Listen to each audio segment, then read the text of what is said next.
अस्सलाम वालेकुम students. Mood off enzyme actions में एक बार फिर आपकी खिदमत में हाजिर हैं। मूड ऑफ एंजाइम एक्शन का मतलब ये है कि एंजाइम काम कैसे करते हैं स्टूडेंट्स। ये जो एंजाइम है इसकी जो फंक्शन होती है वो कैसे होती है, तो इसकी दो बहुत मशहूर थ्योरीज है जिसके ऊपर एंजाइम अभी तक काम करते हैं स्टूडेंट्स।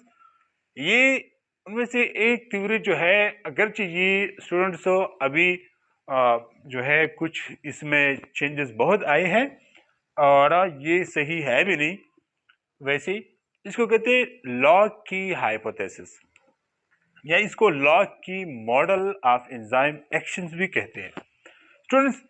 ये जो थ्योरी है, ये जो साइंटिस्ट है उसका नाम था ईमेल फैशर और उसने 1890 में इसको प्रपोज किया, सजेस्ट किया उसने। According to Emil Fisher, enzyme work like a lock and substrate work like keys. So, as specific keys are needed to open locks, just that specific enzyme is needed for a specific substrate, and the substrate will convert into product. इस model में जो enzyme होता है ये as a lock काम करता है और जो सबस्ट्रेट होते हैं तो वो एज ए की काम करते हैं। अब देखिए, फॉर एग्जांपल हमारे साथ एक एंजाइम है स्टूडेंट्स। ये मान ले एक एंजाइम है और एंजाइम का ये जो पार्ट है ये एक्टिव साइट कहलाता है। क्या? Active site.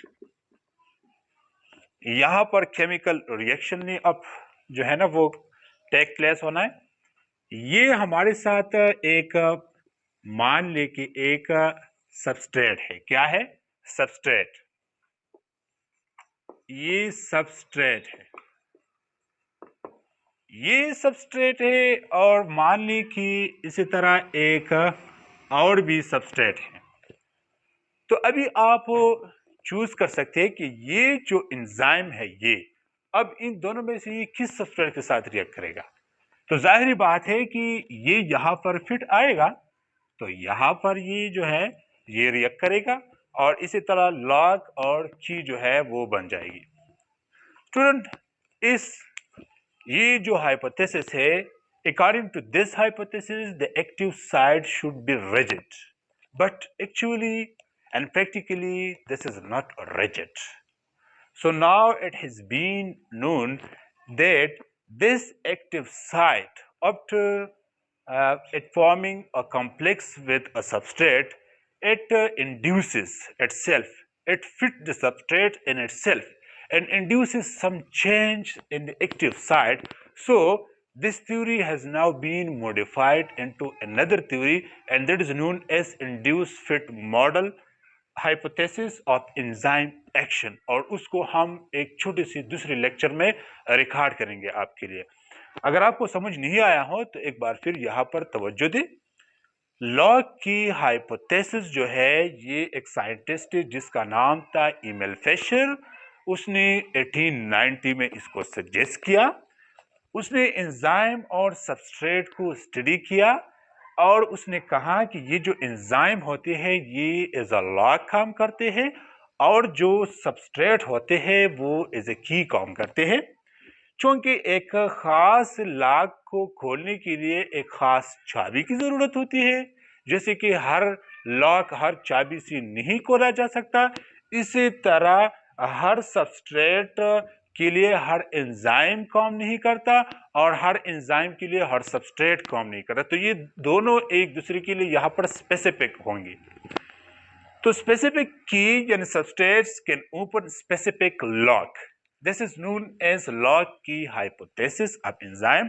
फिर यहाँ पर जो अहम पॉइंट है वो ये है कि अकॉर्डिंग टू ईमेल फैशर और lock key hypothesis the active site should be rigid. It means that there is no changing, there is no talking about the changes in the active site in this hypothesis, and there is no signal, it means that the active site remains rigid, and practically it is not true, because the active site, when fit substrate in itself, it induces some changes, like one man when shake his hand with another, so it means that there is some changes in the gloves in hands. Therefore Locke hypothesis remain false for the mode of action of enzyme. Okay students, उम्मीद है कि आपको ये theory समझ आई होंगी और बहुत आसान भी है स्टूडेंट्स. Thank you.